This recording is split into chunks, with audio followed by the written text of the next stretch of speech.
Sedang ibunya adalah perempuan yang sangat ulet, membuka warung kelontong dan makanan untuk menghidupi keluarga. Tugas Eka setiap hari adalah membantu ibunya menyiapkan jualan.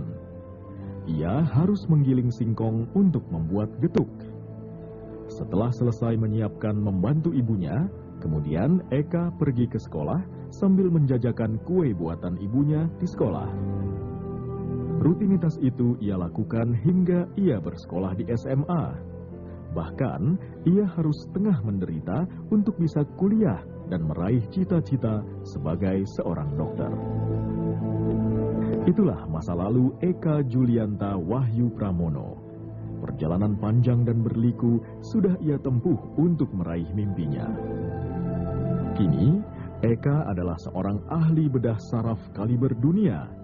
Ratusan operasi otak sudah ia tangani, termasuk pembedahan batang otak, yang termasuk jenis operasi langka.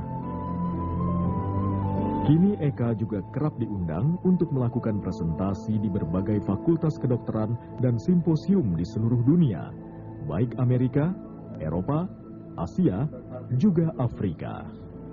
Then maybe we should combine also the subtemporal and split the interhemisphere as large as possible.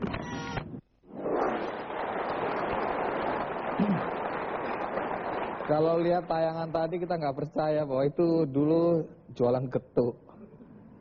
Jadi getuk itu Anda bawa dari rumah ke kantin sekolah? Iya. Artinya teman-teman tahu dong? Tahu. Bagaimana reaksi dia lihat Eka yang bawa getuk itu? Iya, beberapa teman menganggap hal yang biasa saja, beberapa menghina gitu ya. Kadang-kadang, apalagi saya itu anak keturunan Cina. Waktu itu sangat minoritas. Jadi orang lihat tuh Cina jualan getuk.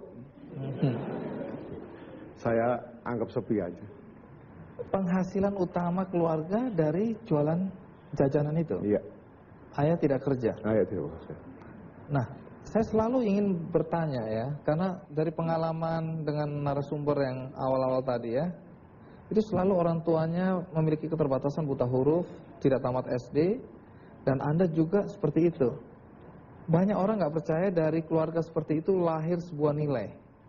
Nah, kalau Anda nilai-nilai apa yang diajarkan oleh orang tua sehingga Anda bisa seperti sekarang kalau Anda ingat kembali? Sebenarnya orang tua saya juga tidak mengajarkan secara kata-kata ya, tapi mereka mencontohkan. Ibu saya contohnya bangun setiap pagi, langsung bangunin anaknya, kerja bareng-bareng.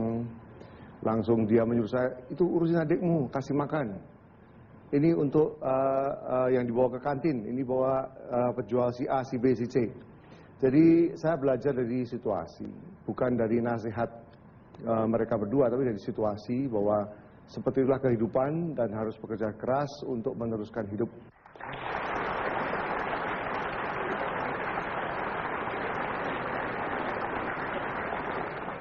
Nah, Dr. Eka, kapan persisnya Anda kemudian merasa suatu hari nanti aku akan jadi dokter bedah?